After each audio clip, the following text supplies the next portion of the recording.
Nice. So today I got the legendary strength coach. Probably everyone in the world know you, Michael Boyle.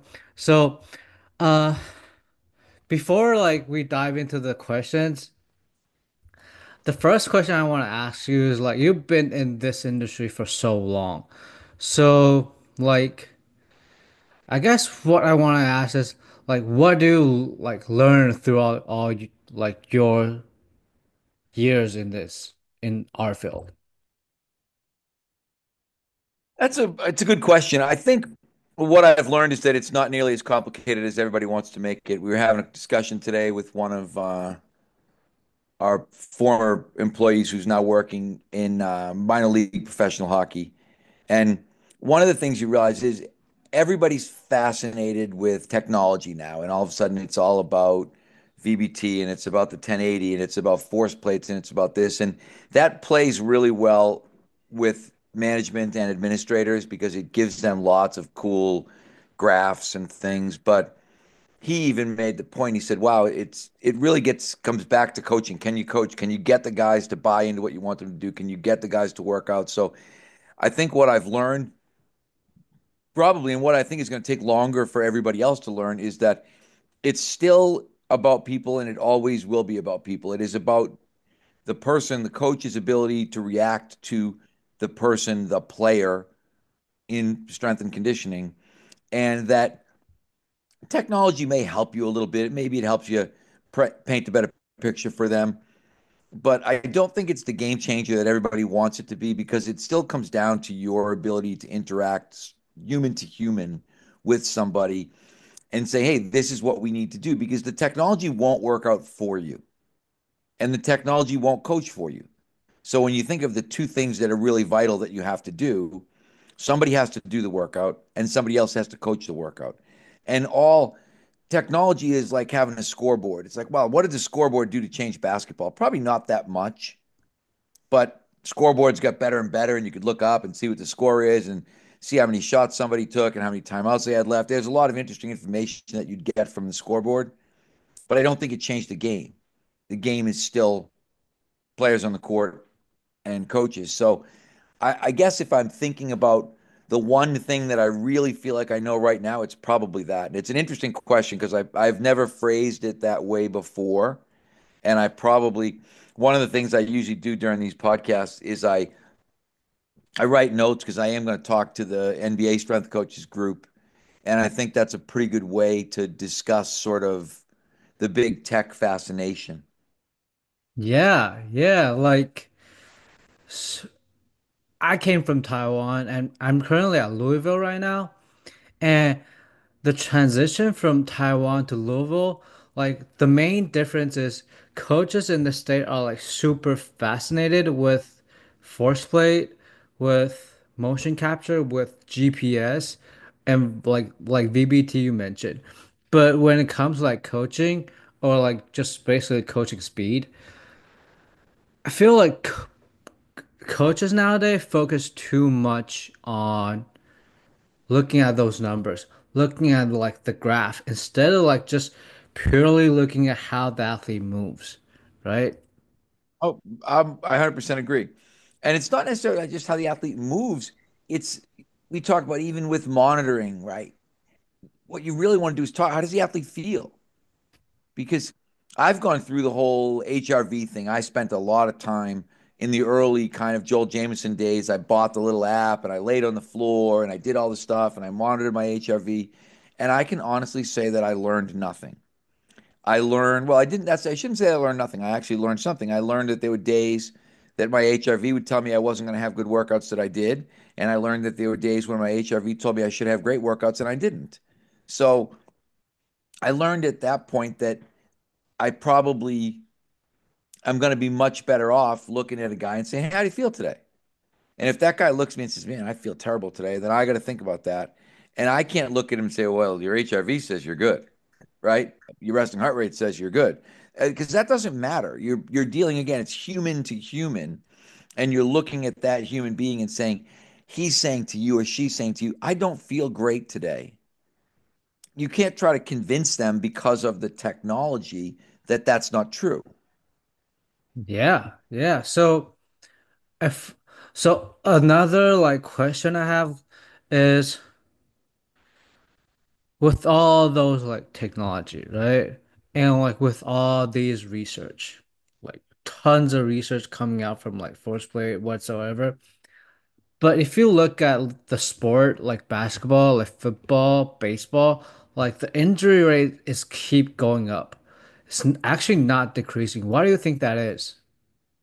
Well, I think because the quality of coaching is probably going down and the quality and the amount of technology dependence is going up. And again, I think it's exactly what we said. You're looking at it and you're saying the numbers tell me this.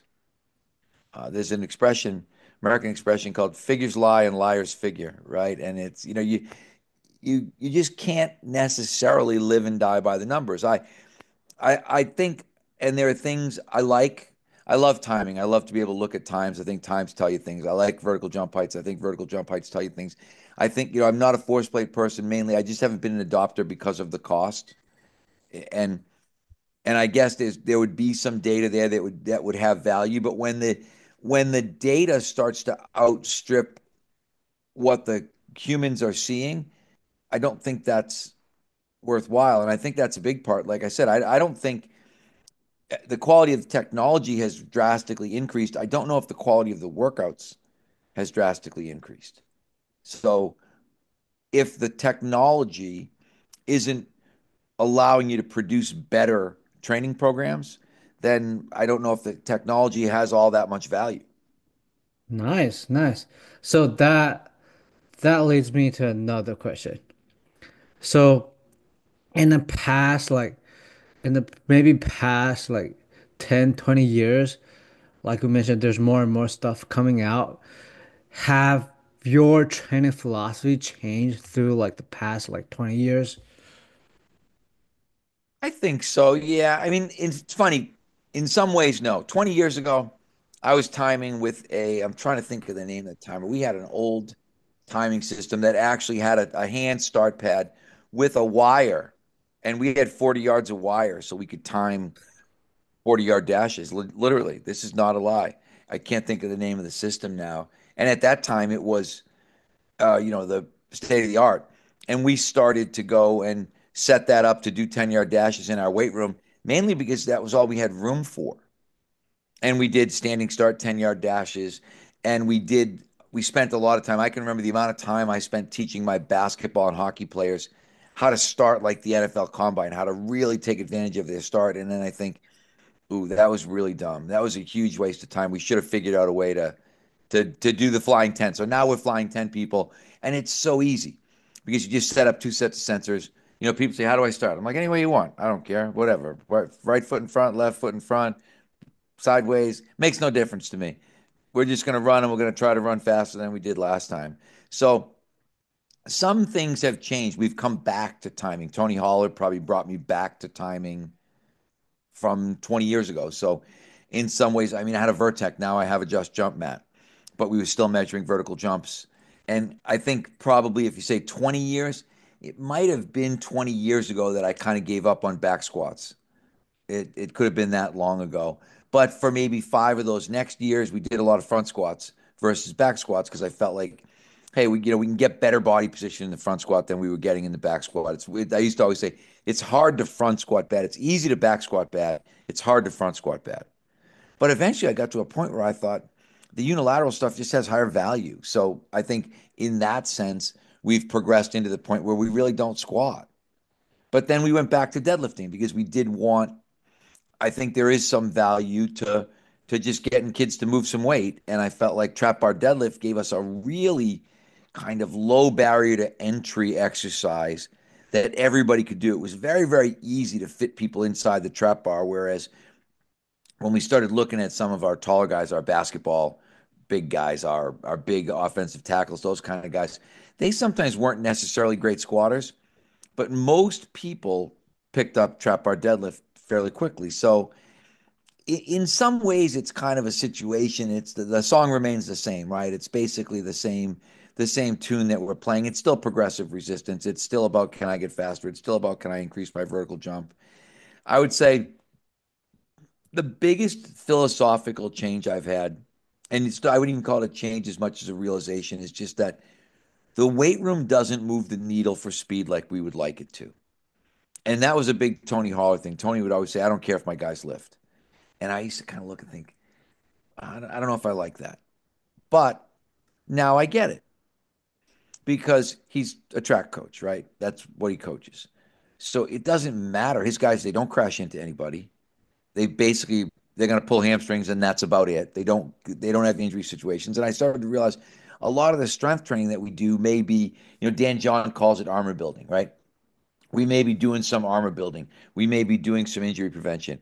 We may be in the very early stages helping them to increase kind of rate of force development kind of stuff. But in general, I think a lot of the sort of American football type of training that we've done for years and years has probably made people slower. I look at it and think we may have inadvertently over time been making some people slower and less athletic. Because when I look at powerlifters, I generally see people that I don't think are athletic. And I can say that because I was a competitive powerlifter. I have been in powerlifting meets.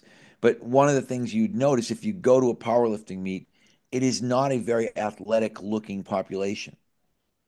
And I remember going to my first Olympic lifting meet. I did not compete. I went to the U.S. championships. They were actually held in Massachusetts. Only once in the last 40 years have they been in Massachusetts. And for some reason, they were in Seekonk, Mass, which is like middle of nowhere, Massachusetts.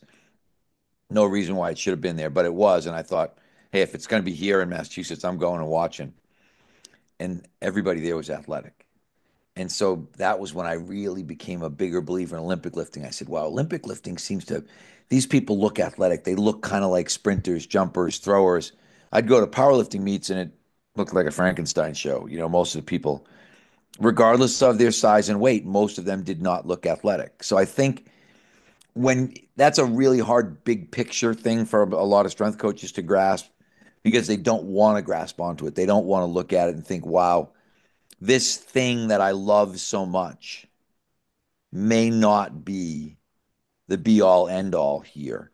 And that the plyos may be more important and the sprints may be more important. And there's going to be a lot of things that are going to be more important than squat, bench, and deadlift. But we've still got a lot of strength coaches, particularly American football strength coaches, who are just absolutely fascinated with the power lifts, and their programs reflect that. You look at their programs and think that's what I think about anybody who's running a West Side program, I think is out of their mind, right? Why would you do that? It's a powerlifting program. You could argue its value for powerlifting. There are some people who will be pro, some people who will be con. But my point is that it doesn't matter whether you really think it's the best way to train for powerlifting because it is a way to train for powerlifting. And that ultimately is not the goal. Your goal, you don't win any games because you outlift the other team. But you will probably win games if you out-health the other team. If you have your best players playing and they don't have their best players playing, you're probably going to win that game. So I think that's why for us there was probably and people would call that maybe the advent of the functional training idea, but I started to really look at injury prevention, and then people said you can't prevent injuries. So then I started to say, okay, injury reduction. But I really started to look at programming from that standpoint in terms of I really want two things. I want performance enhancement. I want injury reduction. If I can get performance enhancement and injury reduction, then I've really accomplished something. Nice, nice. I really like this because I remember I was talking to my mentor, Coach Boo, and he kind of said the same thing that American football kind of went to the route of like getting bigger, stronger athletes, like, but it actually didn't make them faster. And somehow like the injury kind of like increased in American football. And so And I think that's pretty common. I think that's because I think for a long time, we wanted to believe the whole bigger, faster, stronger idea. Like that idea was very central to our psyches as strength coaches. Hey, if I'm bigger and stronger, I'm faster. And then someone like Tony comes along and says, I don't necessarily know if that's true. And that's very challenging for people who have lived and died by that mantra their whole coaching career to look and think, And not, I'm not going to say bigger and stronger are bad because, again, depending on the sport, in contact sports, I really think if we're talking about basketball, I always think I like the LeBron Jameses of the world, right? I'd love to have a guy that's 6'8" or 6'9" and 260. Why not, right? When you look at those guys, I like the Saquon Barkleys of the world in football. There's nothing wrong with being big and strong as long as you're not doing that in a way that may possibly be decreasing your athleticism. So I always look at it and think if you're not running faster and jumping higher, then I'm not that excited about your strength gains. If you are running faster and jumping higher, then I am excited about your strength gains. If your strength gains are just strength gains and you start to become focused just on being stronger, then I think now we end up in a situation where the cart is firmly in front of the horse. Nice, nice. So the next topic I want to talk about is Olympic lift, like you mentioned. So, if I think a few years ago, there's like research solely focused on like derivative, like high pull, uh, jump strokes, all those stuff. Do you think there's still value to teach the catch? I do. And I love the catch. I think the catch, and this is an argument that you have all the time with coaches, but I think the ability, there's something unique about Olympic lifting and the ability to absorb load. That catch is a really unique thing. It's the only time really, I think, in strength training that we do that where we train the whole body to decelerate or manage a load like that. Hey, I'm going to move this load really, really fast, and then boom, I'm going to move around it and I'm going to stop it from moving again. I think there is value in that. With that said, we do less and less Olympic lifting every year. With our younger kids, still a staple. We're always, all of our middle school kids are learning it, all of our high school kids are learning it. I think there's less and less Olympic lifting going on at the college level. And so for us, uh, if their school does an Olympic lift, then we don't Olympic lift. We're doing a lot more trap bar jumps and a lot less cleans. But if I have kids, if they clean as part of their college program, then they'll continue to clean. If I have pro guys who come in who are proficient Olympic lifters and like Olympic lifting, I will let them continue to do it. If I get a pro guy that comes in, I will not try to make an Olympic lifter out of him. I will not look at him and say, hey, clean's really important to me, and I want you to clean twice a week. We just, we've gotten away from it. So I think as much as I value it, I also realize that it's probably not for everybody. And again, much like we talk about with the powerlifts, it's not the be all end all of sport performance. And the problem that we've always had is that we're divided into camps, right? And there is the powerlifting camp and there is the Olympic lifting camp. And now the big camp is the tech camp, right? It's like everybody's at computer camp. And everybody's got to be all about sports science and they've got to learn how to do, handle all these technologies. And truthfully, I think a lot of people are wasting a lot of time because I you being on the floor coaching your athletes, then it's a waste of time. I talked to some minor league baseball guys who said we are so our organization forces us to do so much testing that we do very little coaching because all the organization wants is data, data, data, data. Get us more data. Get us more data on these guys. Update the data on these guys. And the reality is if you're all you're doing is accumulating, spending time accumulating data and then trying to figure out how to package data and how to figure out how to transfer data, all these things, then you're probably not coaching. And I think that uh, it takes away from the inherent value of what we're doing. Nice, nice. So that's actually perfect for like the following question is like you mentioned you're gonna talk in the NBSCA about like training basketball players, right? So in the NBA like everybody's like genetic gifted. So in your opinion like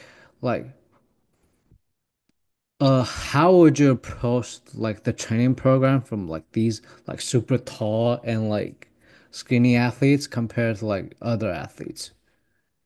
Well, it's interesting, and that's going to be a lot of what we are going to talk about. I think one, the super tall guys, I feel like because there's still a lot of guys, I can't tell you how many times I've seen, squat goes up, bounce goes up, and I'm like, yeah, that's like the greatest oversimplification in history. And it's a really good way to hurt somebody who's probably 7 feet tall because I just think, and that's why I called the talk training athletic freaks and giants because what if you're at the top levels of basketball, that's what you're doing.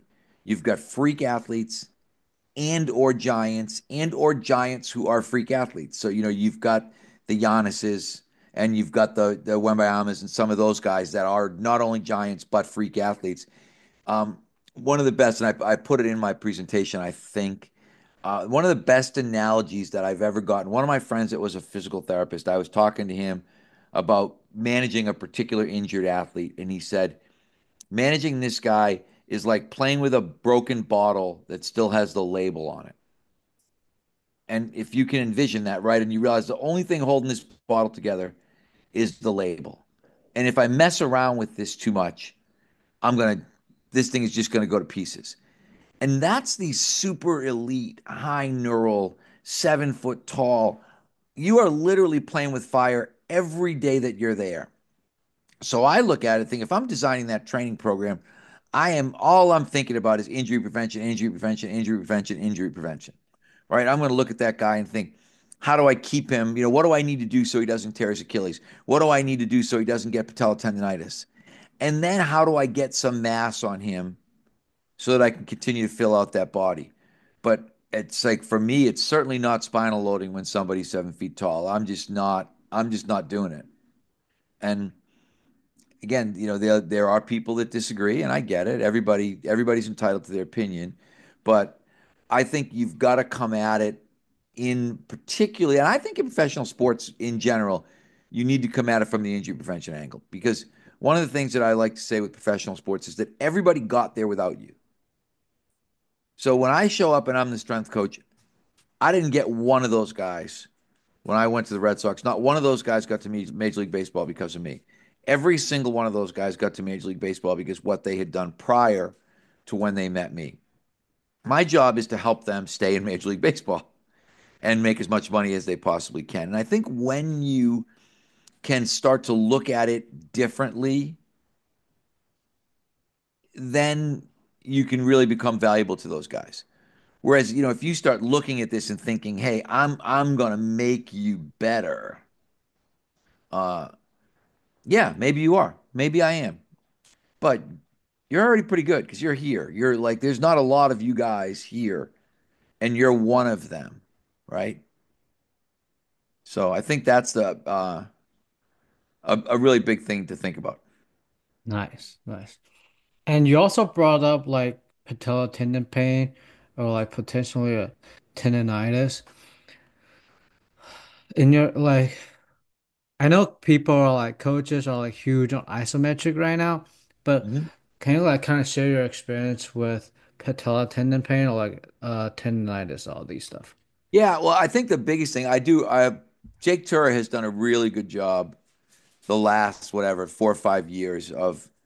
I think it's Jake is a really interesting dude to me. Like we had him out to speak at our seminar, and he's obviously really, really smart. But he's a guy who made himself an expert on an injury because he had that injury, which I think up until that point is relatively unique, right? You look at a guy who said, "Hey, I got problems with my knees. I love to dunk basketballs. I got to figure this out." And so I think the isometric stuff has really come to the forefront. And when you kind of go and listen to some, especially Jake's early interviews when he's got like Keith Barr and some of these guys on there, you can really see the value of isometric work. But there's also the value of that. All right, at some point, I got to get done with ISOs and I've got to make that transition back to actually being able to play basketball. And so that's where it's funny because it's the complete opposite of the knees over toes guy thought process in terms of we're going to look at for us a lot of knees over ankles, a lot of not trying to change the inclination of the shin because one of the things that is people with tendon pain, people with any knee pain, tend to not do well when you drive their knee over their toe. It tends to be pain producing. So we've always gone, I think what you end up with is combining my does it hurt idea. And I wrote about that years ago. But one of the things I always do with guys, no matter who I'm rehabbing, my I never say like people say, oh, 2 out of 10 pain, 4 out of 10 pain, those are okay, whatever it is. I'm like 0 out of 10 pain. I don't, and the only time I make an exception, slightest exception, is actually for true tendonitis. If someone's got a true tendonitis and they're feeling it a little bit in the tendon, the research tends to show that that may be okay. But in almost every other situation, as I try to bring that person back to performance, I'm going to say, okay, we're going to try this, let's say this jump and land variation. Does that hurt? If they say no, good. We're going to continue with that. If they say yes, we're going to regress back out of that and go to something that we think is going to be um, less provocative, I guess is the word. So I think in that particular situation with basketball players, it's really hard to get basketball players to kind of slow down and tone it down and not jump so much because this is what they do. They love it, right? They get used to playing with sore knees. You get guys who think, I've been playing with sore knees forever. That's why I'd be very curious when you talk about Achilles tendons. I'd be curious if someone like Jason Tatum had some Achilles pain prior to his tear, or if that tear was completely kind of unannounced and said, boom, he's down and he's thinking, wow, what happened to me? And I don't know. Again, not having been there, not having, I don't know him. I've never spoken with him, but I'm very curious. Because I think with the knee pain thing, these guys, they have it and they may have had it for years. They may have been just playing and managing it, and they know, hey, if I ice, if I warm up, if I wear this knee sleeve, whatever it is, that they can manage that pain and still be able to play. So, in terms of like managing the pain or managing the injury, probably kind of go back to early conversation like we talked about, but like still, the big word, the big term right now is load management. So, what are your thoughts on like the overall load management? I'm a big load management fan. I think the people, it's really interesting because the anti-load management people tend to be a lot of old school people, which should be me, right? That I should be, but I'm not. I am very much pro load management because I think what we fail to see, and this was part of sort of the Jason Tatum conversation. I would, and again, I don't know him, and I could maybe go back and do some research and try to figure out, okay, at what age did he get on the AAU circuit? At what age? Because again, he was already a first round pick, I think, when he was 18 years old. Yeah. He may very well have been a basketball specialist by 14 and more than likely playing year round, playing all over the country. That is not representative of the guys like, if we just say, Larry Bird or Magic Johnson or guys like that. Jason Tatum probably did not have, and again, I don't know, I'm talking completely out of school, but I'm going to say he probably didn't have a really long history of asphalt courts and bad sneakers, right? He probably was playing on really nice wood courts in the best sneakers money could buy. And in some ways, he's running up his mileage under the best of circumstances. But I don't know if that has value. I think, like, I look at somebody and think I'd rather have a guy who was switching surfaces, a guy who said, "Oh yeah, well, summer comes up, hey, and we're playing street ball. We're on the asphalt courts. We're playing outside." And I think a lot of these AAU kids miss that. So when you start thinking about changing forces, it probably doesn't happen very often for those kids anymore. And they probably didn't, like I said, I mean, I can remember I spent a lot of my childhood playing basketball in old Converse Chuck Taylors on asphalt courts.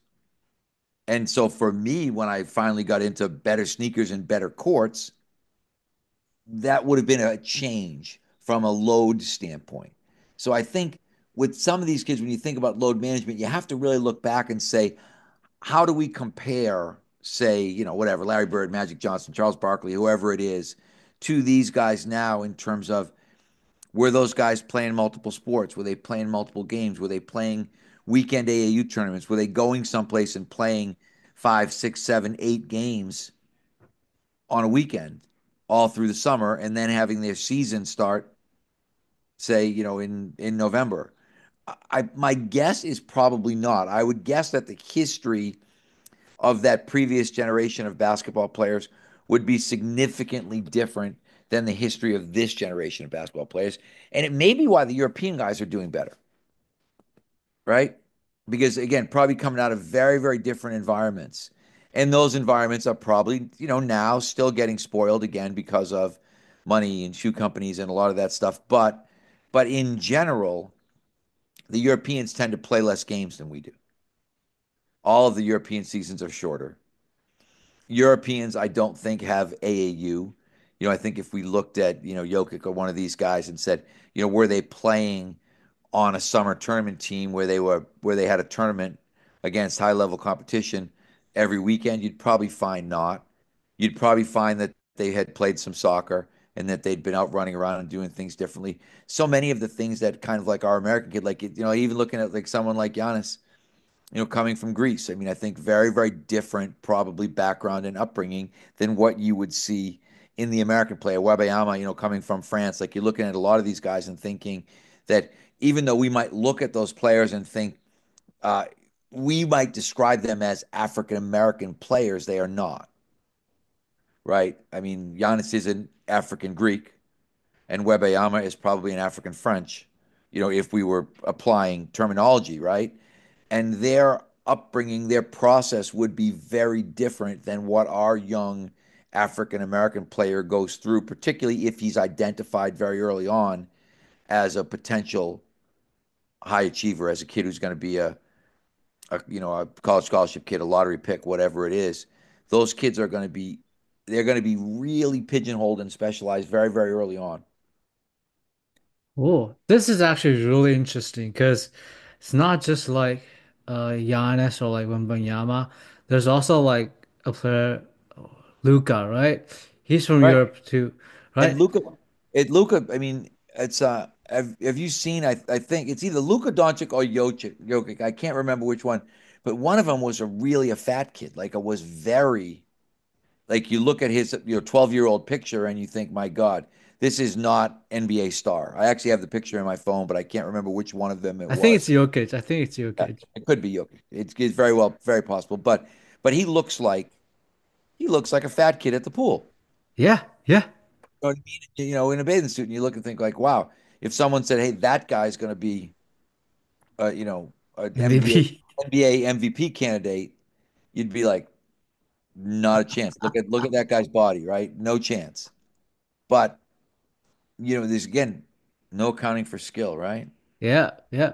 So this is really interesting because since we're talking about like players like Luka or like Jokic, like compared to like most of the US basketball player we have right now, like those guys are like much slower, right?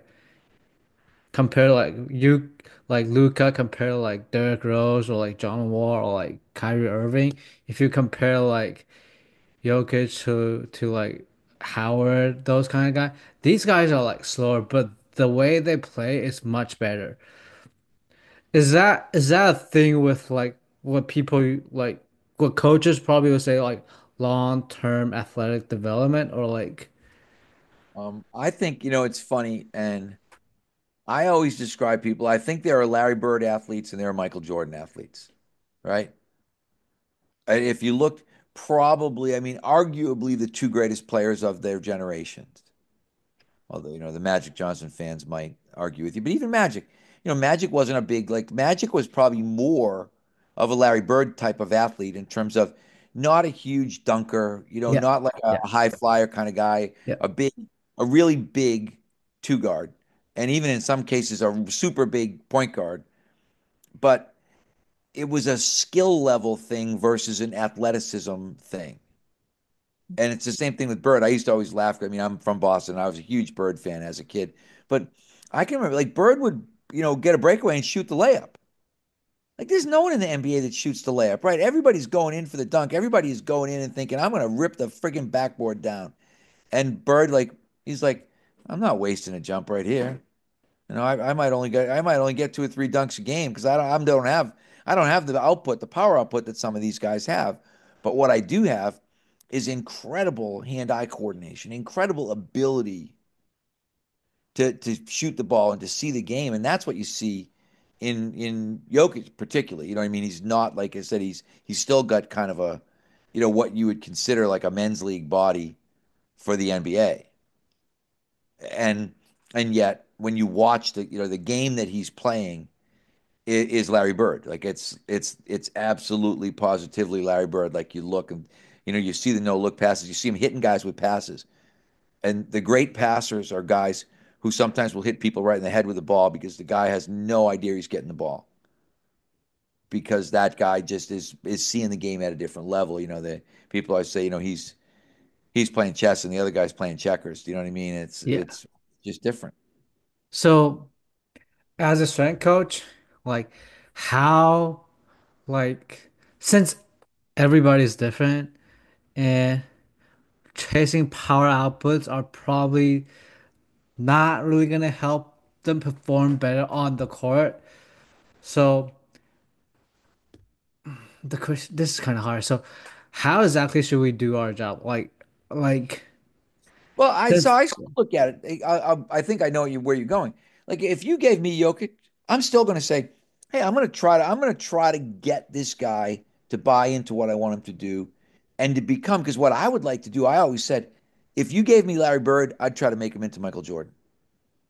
Because if I could make Larry Bird into Michael Jordan, I mean, you've already got a guy who's a generational player, right? I mean, he's one of, people I think anybody would say top five all time, right?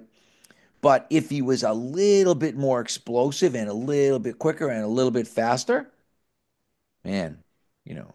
So I would always I've looked at the best players all the time and thought, we're going to still figure out where your shortcomings are and we're going to try to work on those. We're not going to just accept the fact that, hey, you're really good. Okay, let's not screw this up. I don't just believe in operating that way. But, but again, if I had Jordan, it might be a situation of I'm going to try to injury proof Jordan. I mean, because I'm not like realistically, when you look at that level of explosive power, when you look at a guy at his height who can dunk from the foul line, you're thinking, am I really going to get him faster? Am I really going to get him more powerful? Or am I just going to keep him working out so that he can keep doing what he's doing? So I think if you've got that underpowered guy, you got a lot of low hanging fruit. But then you've got to decide how do I pick low hanging fruit, right? If I would like if you'd given me Bird, whose career was basically ended by a bad back, hey, we're not Olympic lifting and doing squats, but that doesn't mean we're not going to pursue like would I have had Larry Bird on my Fly 10 program? 100%, 100% I would. Would I have been trying to improve his vertical jump? 100% I would. So uh, I think you've got to always believe you can improve somebody, but you've got to be able to look at that and think, what is that improvement? this kind of I go know back. lots of good notes here. Yeah, good. Let's kind of go back to like earlier, like the conversation with not our conversation, but like years ago, coaches are debating about like how strong is strong enough, how powerful is power enough. Can you kind of share your thoughts on like this Yeah, topic? well, again, I think the good thing is, like, I'm gonna again, I'm using the theoretical Larry Bird example. I don't know Larry Bird from Adam, right? But I'm looking at Larry Bird and I'm thinking Larry Bird probably couldn't do a whole lot of chin-ups, I'm guessing. Larry Bird probably wouldn't have been a good one-leg squatter. So, like, I would look at that and think strong enough doesn't really matter in terms of I'm going to look at that guy and think, I just want to get strong. If I get to the point where, hey, Larry at 6'9" can do 10 chin-ups and can do good one-leg squats, I'm thinking, hey, I've done a pretty good job with this guy. Whereas again, you take Jordan as the other example and say, Jordan's a guy probably he could probably bang out, if you trained him for a month, he could do 20 chin-ups. And he'd probably do a better one-leg squat than me the first time I asked him to do it. And so I think you've got to look at that guy and think, okay, how do I train that particular guy versus this particular guy? But again, this is where we're going back to it's not about the technology, right? It's not, well, what does the 1080 tell us? What does the force plate tell us? That doesn't matter. What do my eyes tell me when I look at this guy and I watch him in the weight room and I say, what is he good at? What is he not good at? I think the hardest person to get better is if you get someone who comes in and they're really good at everything. Now you're looking and thinking, wow, I've got to be able to look at this person and think they've got great conditioning, they've got a great vertical jump, they've got great strength, they've got great power. It's kind of like, maybe this is the one I just kind of just hey, I'm gonna ride this horse into the sunset, right? Because there's not a Don't whole fuck lot of him up. right. But I haven't met that many of those people, truthfully. And I've trained the best athletes in the world for a really long time in a whole bunch of different activities. And I would say it was very rare that I ever met someone and thought, hmm, I don't know if there's much I can do for this person. And and that's a good thing, right? You got to look at it and think, hey, I can. You got to believe. If you don't believe you make a difference, then do something else. Nice, nice. So if we're talking about like different athlete types, um, does that mean like during the season, the goal, like the goal from one athlete to another at the same time period is probably going to be different. Like some athletes probably going to be power block and some athletes probably going to be different. Am I I, honestly, I think I would say yes, but when it came down to it, practically no. I can tell you, and I've had long conversations with one of my a good friend, Devin McConnell, who was an intern for us, who's now director of performance for the Utah Hockey Club. I feel Utah Mammoth now. I think they actually selected a name, but we've talked about that in terms of how much does the program really differ from guy to guy based on needs. And it still is like 90-10, 80-20, somewhere in that area where you're looking at it and saying, yeah, maybe 10% of the stuff is different. Maybe 20% of the stuff is different on the extreme end. But in general, what they're going to be doing is going to be relatively the same. I think, like if we talk about basketball, I think basketball just practices too much. Bottom line, I think there's still a lot of old school basketball coaches who love the 2 hour practice idea. One thing I've realized is that the best, our hockey coach at BU, Coach Parker, is well, he just turned 80, but when I retired or when I left BU, he was 67 at that time. And at 67, we were having the shortest practices he had ever had of his career. We were probably averaging 45 minutes on the ice at a practice. really? Yep. And because what you realize is that what matters are the games. Like coaches believe they can make players better. I think a lot of times they make players worse because there's just too much practice. It's it's this belief that we're going to drill, we're going to drill, we're going to work on this, we're going to do this, and that's going to make you better. And I think at some point, all you're doing is taking gas out of the tank and not refilling it. So, like, if it was me again, if I was in professional sports now, I would be the biggest advocate for load management for off days. Looking at it, saying, "Hey, I know our game days. That's the 100% day, right? That's our max effort. If we're gonna have 4 max efforts in a week, which could happen in the NBA, then my goal is going to be have 3 max recoveries during that week. Like I'm looking at it, I'd be arguing with the guys like I don't want to have one practice. That would be like if I was working with someone like Coach Parker who trusted me, I'd be like, let's not practice it. We're playing 4 games in a week. Let's not practice at all. We'll get the guys up, we'll warm up, we'll lift, we'll do all our physical maintenance stuff that we have to do. We'll eat really well, but we won't practice a minute. Or we'll practice those guys who don't get minutes. Because one of the things that we did, and we started to do that very early at Boston University, um, as the gig again, this is a bow to technology, but we started to get ice time stats, real time stats right after the game, as the sort of game technology got better.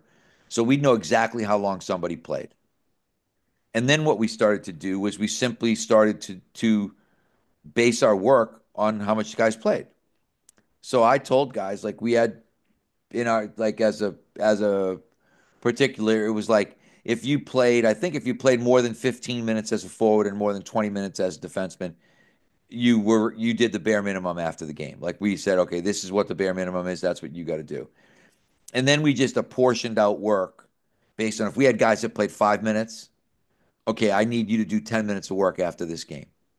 If we had guys that played 10 minutes, I need you to do 5 minutes work after this game. So guys would literally come in and I'd be like, okay, you've got, because again, as an easy, like a forward shift in hockey is about 45 seconds, a defenseman shift is about 55 seconds. So if we're on our assault bikes, the forward's about a 0.3 mile ride. The defenseman's about a 0.4 mile ride. I might look at a guy, and guys might come in, and I'd be like, "You got 3.3s, you've got 4.3s, you've got 5.3s, you've got 6.3s, you've got 3.4s, you've got 4.4s." So we were going to give you back the amount of work that you missed during the game, or keep you at a comparable work level to what our best player was doing. I think that's really important. But I think when you have full team practices and suddenly you've got guys that played, basketball, you got guys that played 40 minutes and they're out there practicing with guys who played four. That doesn't make sense to me. Again, from my perspective. And again, some people might argue again. I think the hardest thing I used to tell our coaches all the time, resist the urge to coach. Resist the urge to coach. Don't coach so much. And I would say like we get to playoff times and coach would be like, what do you think about this? What do you think about that? And I'd always say, I think we can very easily make them worse. I don't think we can very easily make them better. I don't think there's much we can do during the playoffs to make our team better. I think there's a lot of things we could do during the playoffs to make our team worse. So we've got to be looking at that from this standpoint of kind of a scale that we want to balance and say, okay, is this going to make us better?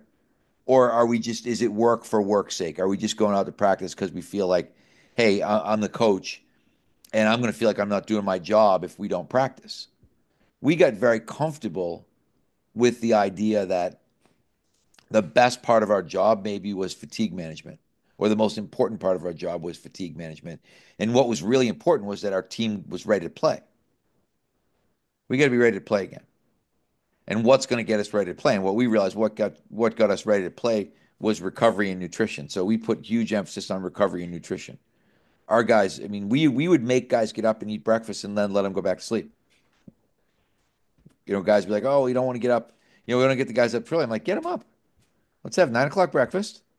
We'll close breakfast down at 10. Guys can go back. We'll have a meeting at 12. Guys want to go back in their room and sleep for 2 more hours. Go ahead. No problem. And we never argued about sleep with guys, but we always argued about food. It was, we literally lived meal to meal in terms of, okay, when are we going to eat again and what are we going to eat, and trying to make better food choices for the guys, trying to have food after every game, trying to have shakes available, all that stuff. And then during the season trying to play with whatever recovery methods we could, hot tubs, cold tubs, Normatex, flush rides, all stuff where you'd look and say, the research for this is sketchy. The research for this is okay. I'm like, well, we'll do it all. We'd have guys who after games, we'd have guys contrast, we'd have guys ride the bike, we'd have guys foam roll, we'd have guys stretch, we'd have guys eat. And we were like, maybe three of those things meant nothing. Or maybe three of those things meant the difference between winning and losing a 1 goal game on Saturday when we played on Friday. We could argue about it, or we could just do it and realize that, hey, I always said if we spent 5 more minutes in the pursuit of recovery and it ended up being a waste of 5 minutes, I wasn't going to be too upset about that. Hmm. Another question about in season is, so are you a fan of like game day lift, or like you want to lift the game like the day after? I want to lift the day after. Again, it depends. Like baseball, when I went to Major League Baseball, every day is game day. There are no off days. The off days basically number zero because they're usually actually travel days from the West Coast, or if they're off days, the players don't come into the building. So we lifted on game days all the time. But if I had my choice, if I was like college hockey, we're playing 2 days a week. We're not lift. It makes no sense to me to lift on game day. Why would I? When I've got 5 other days to lift. Hmm. So I think you have to be realistic about it and say there were times we'd lift post game in the NHL. We lifted post game a lot because if we played, we might play Tuesday, Thursday, Saturday in the NHL, and guys weren't loving lifting the day before the game. So it was kind of like, well, the day before the game is the day after the game, and then we have the game, and then we have the day after the game again. So the only way we could come up with a manageable lifting schedule was to lift post game. And our post game lifts were, like an old school Nautilus hit, one set to failure. Like just come in and I'd say to the guys, give me 5 minutes after the game. Come in and, do a set of chin ups, do a set of one leg squats, do a set of bench press, bang, bang, bang. Let's whip through this. We'd have like a 6 or 7 exercise circuit. Get in, get out. All I want to do is not lift. And we might do that 3 times during a 3 game week. We might do that Tuesday night, Thursday night, and Saturday night. And then if we got 2 days off, then we'd lift on the off day. So, if we played Tuesday, Friday, we get no problem coming in on Wednesday and lifting. And that would be a better strength day. That'd be a day we'd come in and say, hey, let's try to hit something relatively heavy today. But I think so much of it is being able to look at the schedule and figuring out when can I get this in. That's why you see I think so many pro teams lift post game now. Because I used to look at it and say, I'd rather add 10 minutes of stress onto the 40 that you already had than 30 or 40 minutes of stress the next day. Because if I'm looking at the next day as my recovery day, then I'd like to be recovering from everything and not inserting lifting into that equation. So I'm going to do it post game and get it done. Why circuit? Why circuit after like Well, the not even, I say circuit only because we were only doing one set. So it wasn't even you would call it a circuit because you just went from one to the other to the other to the other. But it was just, one set, hit it. It's literally the something is better than nothing effect. Like, okay, I'm going to bring this guy in and we're going to hit we're going to do a push, we're going to do a pull, we're going to do a knee down, we're going to do a hip down, we're going to do a core, and then we're out the door. See ya. why not like match the intensity of the game day and then lift heavy? Because they're after the game. Particularly in the NHL, like if you've ever worked in the NHL, the games are incredibly taxing. Like you can have guys, I mean, you can literally have guys come in who, they might have had 10 hits that game. Like, and we're talking about like in hockey, you're talking about 20 miles an hour potentially into somebody else moving 20 miles an hour. You're talking about 20 miles an hour into the boards and movable objects. Like the amount of body contact is extremely high. And you might have literally guys who had, there might be a guy coming who had 2 fights. Like two legitimate bare knuckle fights with another man and had 10 hits. And you're looking at that guy and thinking, hey, we're gonna come in, we're gonna go heavy. You're not selling that. Like that guys are gonna look at you and be like, hey Mike, never mind. I'll pass. But if you look at them and say, hey, I need 5 minutes of your time to literally we're just gonna touch these spots, boom, boom, boom, boom, boom, and you're out the door. I could sell that. And I did. I had and the better job we did selling that, the more our injury rate went down. That was one of the Ooh. things that we saw. Like so when I started my first year with the Boston Bruins in probably 1990 or 91, I forget what season it was, but whatever year that was, we set the record for man games lost to injury. We lost something like 900 games. I mean, it was a situation where every player in our minor league system played at least one game for the NHL club. We had so many injuries. I mean, we were decimated.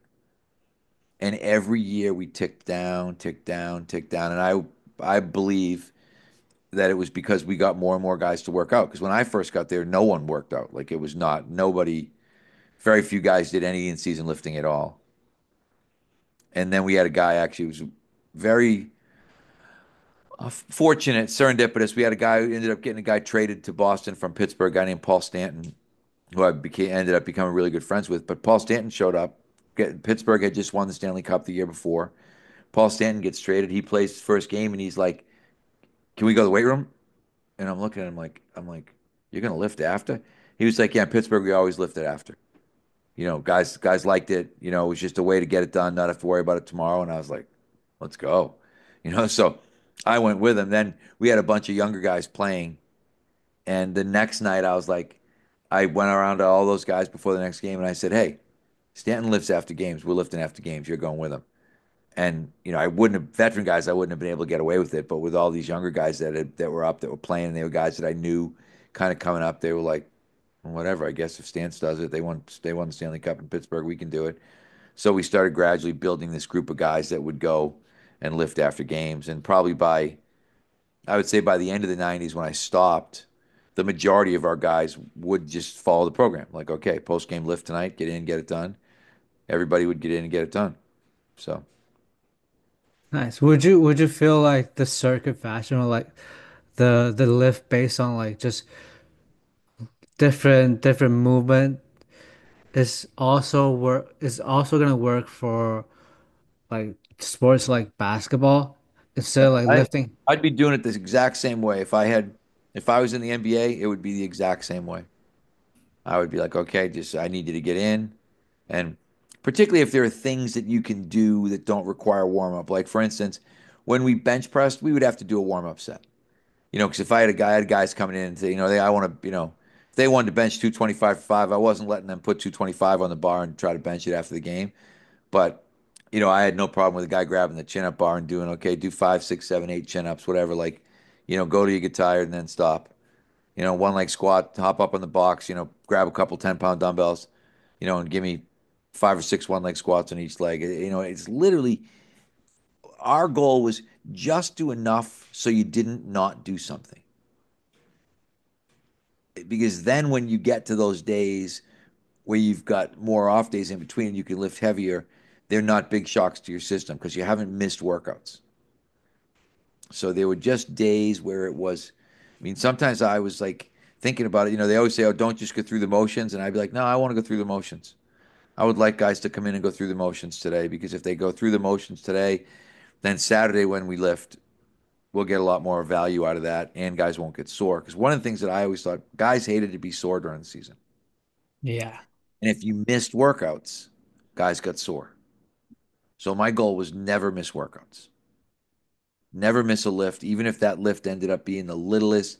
Like you might have watched it and thought that was the shortest, most half-assed lifting session I've ever seen in my life. And I might look at it and think it was just enough. We didn't miss a day, and we're going to be that much better for it when we get to the next, whatever, the next Monday. Hmm. This is I never thought like because came from a track background. I always thought that you should match the intensity, so probably lift heavy after the game. But this is actually pretty smart. Never thought of it this way. Thanks. That's the way. I mean, to me, and plus, it was you just realize in NHL was a good proving ground because it's a very intensely physical game. So it gave you some. I think it almost defined the parameters for you. You thought, okay, there's no way I could sell, kind of a full-on 45-minute post-game lift, but I can sell 5 minutes, Hmm. get guys to buy into that. And then Yeah. like I said, by the time we were done, my last year, I said that, and then I digressed off. We were second to last in the league in man games lost. We were down under 120 games from a high of like 800 or 900. And I think that year there was only one other team that had less guys. Um, NHL, every pro league has their stat. In the NHL, it's called man games lost. In the NFL, it's called starters games missed. In baseball, it's called disabled list games. But whatever it is, they're all ways of monitoring how many people aren't playing. How often do you not have your best players playing? Hmm. Hmm. Great, great. Last question before I let it go. So, uh, let's go back to like the early conversation we have, like sports technology. Now there's more and more like biomechanics lab or like motion capture. NBA is getting Hawkeye, second spectrum. I think baseball is like Hawkeye, if I remember it correct. So, like, is that a thing that you think is gonna change or help, or it's the same with other technology? I think it will help. But I think what you also realize too, and one of the things I realized, like baseball was a perfect example. Pitching is the hardest thing to do in Major League Baseball. Hitting is the second hardest thing to do in Major League Baseball. And it's one of those, if you can pitch, you're a multimillionaire, guaranteed. If you can pitch, right? You're a multimillionaire, you're in demand, you will always be, people will be signing you until you're 100. You know, we had one of our pitchers last year, Rich Hill pitched till he was 42 years old. It's Oh, crazy, right? Because there's just not enough guys that can do it.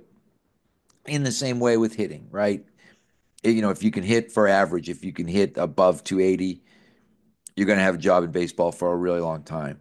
So, um, but the interesting thing is people are always trying to figure out ways to teach that skill. And I used to look at pitching as an example, and people would say, "Oh, well, this guy, you know, we need to look at his arm slot. We need to look at this." And I'm just like, we got guys that throw sidearm. We got guys that throw like really high overhand. We got guys that throw from out here. There is no rhyme or reason to what is the best way to do this. So I get very leery of anybody coming back kind of with the computer model and saying, "Hey, this is the way to do this." Because I can show you somebody who didn't do it that way and was successful. So we had two left-handed relievers when I was with one of them is now the general manager of the Red Sox, Craig Breslow. Craig Breslow is about 5'10". We also had Andrew Miller, who became an all-star. Uh, I think ended up leaving us and maybe going right to the Yankees. I forget where he went after, but he was an all-star with the Yankees. Was like a stud. He was 6'7". Breslow 5'10", probably 190, kind of stocky, strong, real weight room guy. Andrew Miller 6'7", maybe 200 pounds, maybe. Not a weight room guy in the beginning. Both guys pretty good careers, pretty productive, and couldn't be any more different except from the fact that they both threw from the left side. We would have the same thing. We had the guy in the middle, John Lester, who was again, you know, a all-star level pitcher, looked like a NFL linebacker, probably 6'2", 240 pounds, you know, and you're like, okay, you know, I've literally got my like my my short, my medium, my tall, all throwing from the left side, all completely different. And for somebody to say, "Oh, you know, we've got a motion capture thing, and we're going to tell you the right way to do it," I'm like, I don't know. I don't. I think again, you have to be very realistic. People love management loves tech. People love to sell. There's money in tech, right? It's like everything. There's a lot of money in tech because it, you know, it costs money to produce. Salesmen are making money. People are really pushing hard, like, hey, tech, tech, tech, tech, tech. But I think we're going to come around. I think 10 years from now, people will be like, yeah, Mike Boyle was one who was saying that the tech stuff wasn't that important. And now we're back to, I think people will be back to, hey, we need to hire a good strength coach who's a really good human relations person because that's what we're missing. And but I think we're going to have to live through, I call it the nerdification of sport, right? I think we're going to have to live through the nerdification of sport before people realize that, yeah, that stuff's great. We spent a lot of money on it, but ultimately, at the end of the day, it probably didn't move the needle as much as a good coach did. nice.